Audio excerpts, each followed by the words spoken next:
ओम शांति। वाणी hatch की 16/5/2025।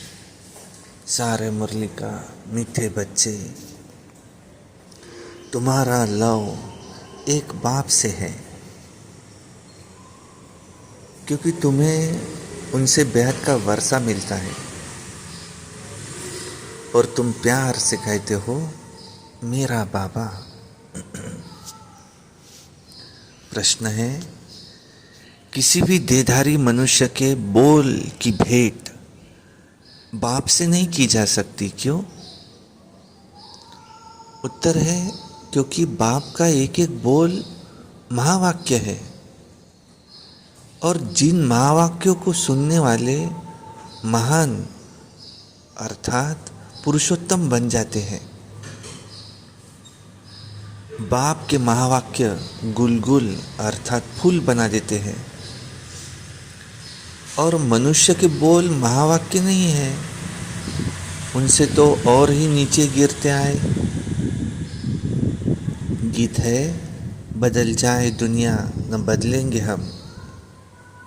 ओम शांति।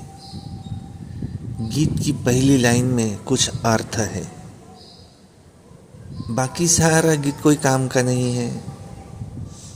जैसे गीता में भगवान वाच है, मन मना भव मध्याजी भव, तो ये अक्षर ठीक है, तो इसको कहा जाता है आटे में नमक। परंतु अब भगवान किसको कहा जाता है, ये तो बच्चे अच्छी रीति जान गए हैं कि भगवान शिव बाबा को कहा जाता है। शिव बाबा आकर शिवालय रचते हैं और आते कहाँ हैं? वैश्यालय में। और खुद आकर कहते हैं, हे मीठे मीठे लाडले सिकिलधे रूहानी बच्चों। सुनती तो आत्मा है ना, तुम जानते हो कि हम आत्मा अविनाशी है, ये देह विनाशी है। हम आत्मा अब अपने परमपिता परमात्मा से महावाक्य सुन रहे हैं। महावाक्य एक परमपिता परमात्मा की ही है, जो महान पुरुष उत्तम पुरुष में पुरुषोत्तम महान पुरुष पुरुषोत्तम बनाते हैं।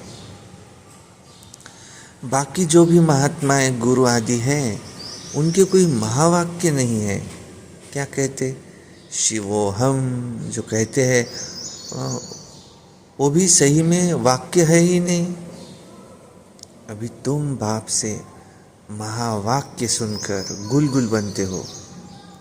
कांटे और फूल में कितना फर्क है। अभी तुम बच्चे जानते हो कि हमको कोई मनुष्य नहीं सुनाते हैं, इस पर शिव बाबा विराजमान है, ब्रह्मा बाबा पर शिव बाबा विराजमान है, वो भी आत्मा ही है, परंतु उनको कहा जाता है परम आत्मा। अभी पतित आत्माएं कहती है, हे परमात्मा आओ, आकर हमको पावन बनाओ। तो वह है ही परम पिता, परम बनाने वाला। तुम पुरुषोत्तम अर्थात सब पुरुषों में उत्तम पुरुष बनते हो। वह है देवताएं। परम पिता अक्षर बहुत मीठा है, सर्वव्यापी कह देते तो मीठा बनाता नहीं है। तुम्हारे में भी बहुत थोड़े हैं जो प्यार से अंदर याद करते हैं। वो स्त्री पुरुष एक दो को स्थूल याद करते हैं, स्थूल में याद करते हैं, और यह है आत्माओं को परमात्मा को याद करना बहुत प्यार से। भक्ति मार्ग में इतना प्यार से पूजा नहीं कर सकते, वो लव नहीं रहता, जानते ही नहीं तो लव कैसे हो। अभी तुम बच्चों का बहुत लव है। आत्मा कहती है मेरा बाबा, आत्माएं तो भाई भाई है ना। हर एक भाई कहते हैं बाबा ने हमको अपना परिचय दिया है, परंतु वो लव नहीं कहा जाता। जिससे कुछ मिलता है उसमें लव रहता है। बाप में बच्चों का लौ रहता है, क्योंकि बाप से वर्षा मिलता है। जितना जास्ती वर्षा उतना बच्चे का जास्ती लौ रहेगा। अगर बाप के पास कुछ भी प्रॉपर्टी है नहीं, दादी के पास है, तो फिर बाप में इतना लव नहीं रहेगा, फिर दादी से लव हो जाएगा। समझेंगे कि इनसे हमको पैसा मिलेगा। अब अभी तो ये है बेहद का बाप। तुम बच्चे जानते हो हमको बाप पढ़ाते हैं, तो ये तो बहुत खुशी की बात है। भगवान हमारा बाप है, जिसे रचता बाप को कोई भी नहीं जानते, और न जानने के कारण फिर अपने कोई बाप कह देते हैं। जैसे बच्चे से पूछो तुम्हारा बाप कौन, आखिरी कह देते हैं हम। तो भी तुम बच्चे जानते हो कि उन सब बापों का भी बाप तो है ज़रूर। हमको जो अभी बाप बेहद का बाप मिला, उनका कोई बाप नहीं है, तो यह है ही ऊंचे से ऊंचा बाप। तो बच्चों के अंदर में बहुत खुशी रहनी चाहिए। उन यात्राओं पर जाते हैं तो वहाँ इतनी खुशी नहीं रहेगी, क्योंकि प्राप्ति कुछ नहीं है, सिर्फ दर्शन करने जाते हैं। मुफ्त में कितने धक्के खाते हैं। एक तो है टिप्पण भी घिसी, और दूसरा फिर पैसे की टिप्पण भी घिसती है। पैसे बहुत खर्च करते हैं, प्राप्ति कुछ भी नहीं है। भक्ति मार्ग में अगर आमदनी होती तो भारतवासी बहुत साहूकार हो जाते। ये मंदिर आदि बनाने में भी करोड़ों रुपए खर्च करते हैं। तुम्हारा सोमनाथ का मंदिर एक नहीं था, सब राजाओं के पास अपने अपने मंदिर थे।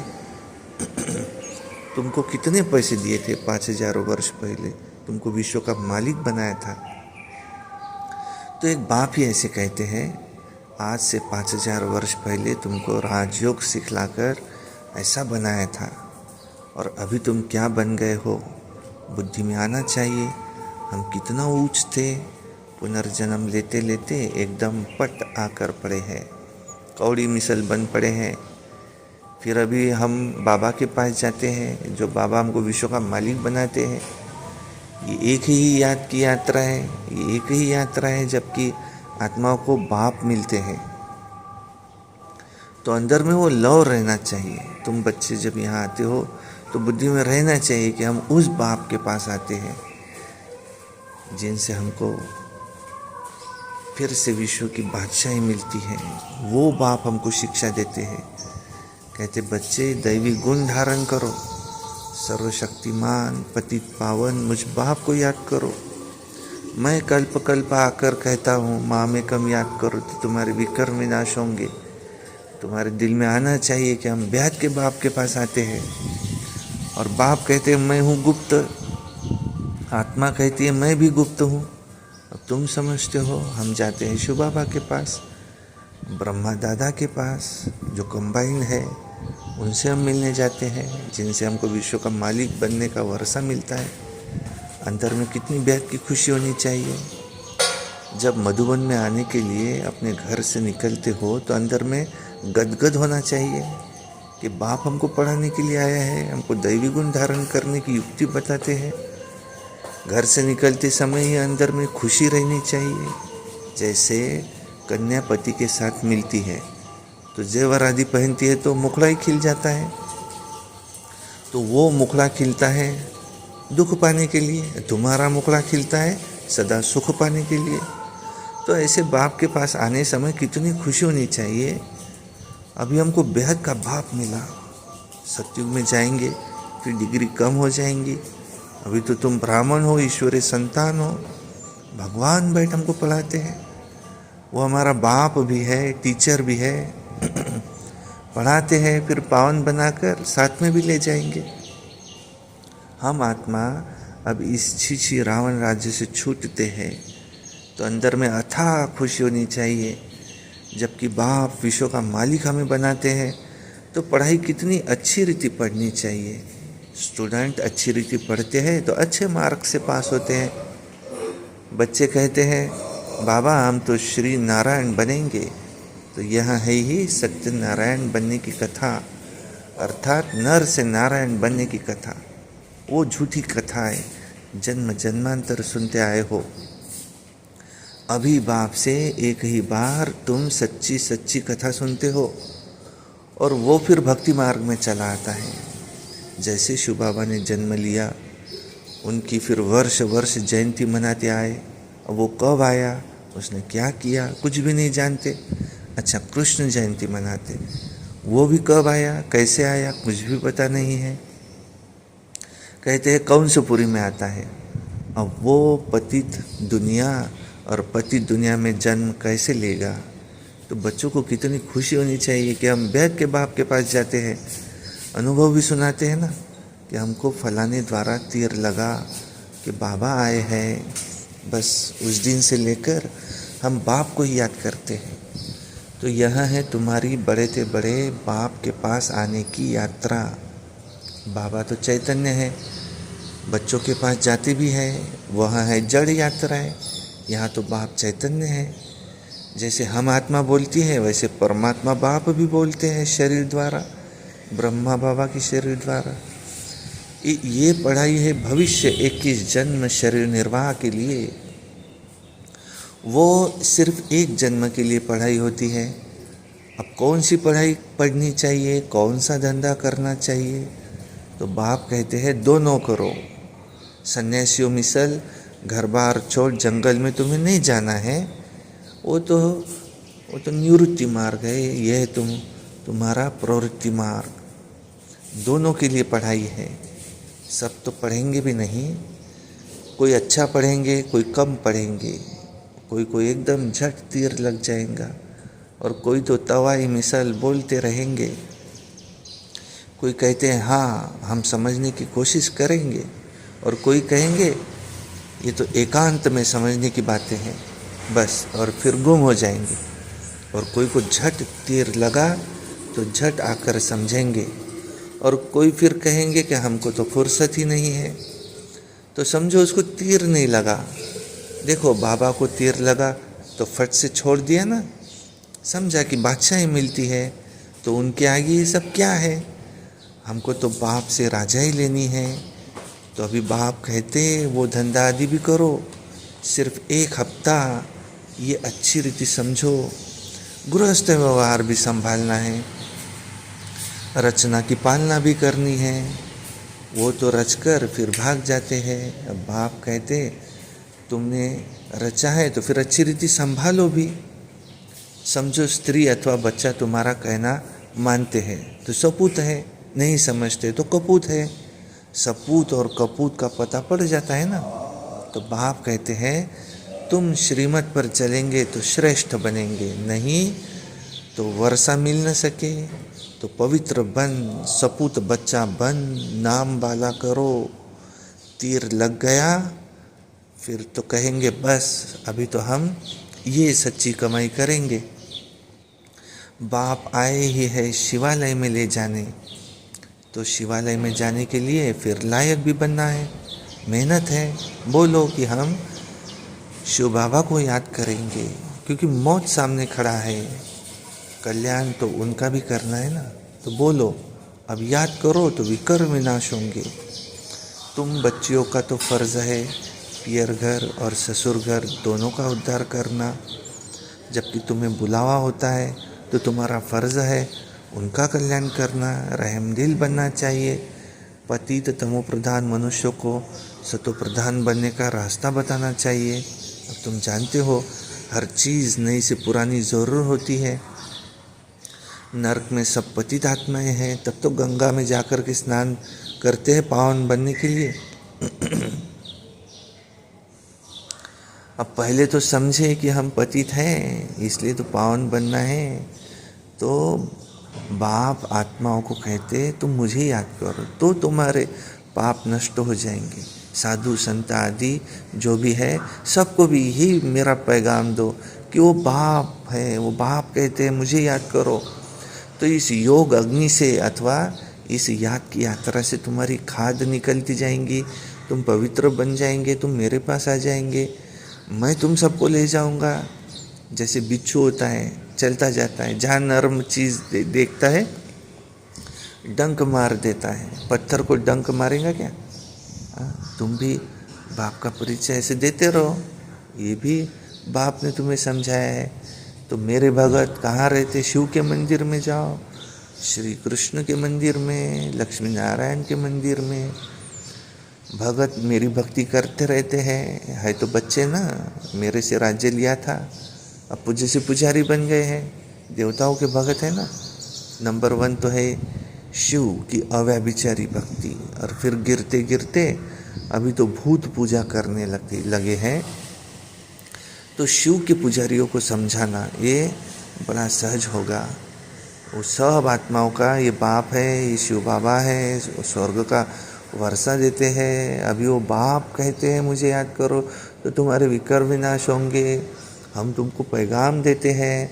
अब वो बाप कहते हैं कि पतित पावन ज्ञान का सागर मैं ही हूँ, ज्ञान भी सुना रहा हूँ, पावन बनने के लिए योग भी सिखा रहा हूँ, ब्रह्मा तन से मैसेज दे रहा हूँ कि तुम मुझे याद करो, अपने 84 जन्मों को याद करो। तुमको भगत मिलेंगे मंदिरों में और फिर कुंभ के मेले में वहाँ भी तुम समझा सकते हो कि पतित पावन गंगा है या परमात्मा है।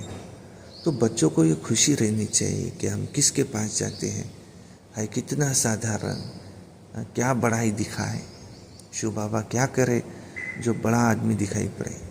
सन्यासी कपड़े तो पहन नहीं सकते, वो सन्यासी कपड़े तो हम पहन नहीं सकते। बाप कहते हैं मैं तो साधारण तन लेता हूँ, तुम ही राय दो कि मैं क्या करूँ, इस रथ को क्या श्रृंगारूँ। वो हुसैन का घोड़ा निकालते, उसको श्रृंगारते। यहाँ शिव बाबा का रथ फिर बैल बना दिया, बैल के मस्तक में गोल गोल शिव का चित्र दिखाते।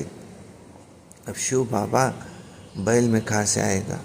भला मंदिर में बैल क्यों रखा है? शंकर की सवारी कहते, सूक्ष्मतन में शंकर की सवारी होती है क्या? ये सब भक्ति मार्ग जो ड्रामा में नूंद है। अच्छा, मीठे मीठे से खिलते बच्चों प्रति माता पिता बाप दादा का याद प्यार और गुड मॉर्निंग। रूहानी बाप की रूहानी बच्चों को नमस्ते, और हम रूहानी बच्चों की रूहानी बाप दादा को याद प्यार गुड मॉर्निंग नमस्ते। धारणा के लिए मुख्य सार नंबर 1, अपने आप से प्रतिज्ञा करनी है कि अभी हम सच्ची कमाई करेंगे और स्वयं को शिवालय में चलने लायक बनाएंगे। सपूत बच्चा बनकर श्रीमत पर चलकर बाप का नाम वाला करेंगे। नंबर 2, रहम दिल बन तमो प्रधान मनुष्यों को सतो प्रधान बनाना है, सबका कल्याण करना है। मौत के पहले सबको बाप की याद दिलानी है। वरदान, हर मनुष्य आत्मा को अपने तीनों कालों का दर्शन कराने वाले दिव्य दर्पण भव। आप बच्चे अब ऐसा दिव्य दर्पण बनो जिस दर्पण द्वारा हर मनुष्य आत्मा अपने तीनों कालों का दर्शन कर सके, उन्हें स्पष्ट दिखाई दे कि क्या था और अभी क्या हूँ और भविष्य में क्या बनना है। जब जानेंगे अर्थात अनुभव करेंगे तो वो देखेंगे कि अनेक जन्मों की प्यास व अनेक जन्मों की आशाएं मुक्ति में जाने की, स्वर्ग में जाने की अभी पूर्ण होने वाली है। तो सहज ही बाप से वर्षा लेने के लिए आकर्षित होते हुए आएंगे। स्लोगन, एक बल एक भरोसा, इस पाठ को सदा पक्का रखो तो बीज भंवर से सहज निकल जाएंगे। अव्यक्त इशारे, रूहानी रॉयल्टी और प्यूरिटी की पर्सनैलिटी धारण करो। वारिस क्वालिटी प्रत्यक्ष तब होंगी जब आप अपनी प्यूरिटी की रॉयल्टी में रहेंगे। कहाँ भी हद के आकर्षण में आँख न डूबे। वारिस अर्थात अधिकारी, तो जो यहाँ सदा अधिकारी स्टेज पर रहते हैं तो कभी भी माया के अधीन नहीं होते हैं, अधिकारीपन के शुभ नशे में रहते हैं। तो ऐसे अधिकारी स्टेज वाले ही वहाँ भी अधिकारी बनते हैं। अच्छा, ओम शांति।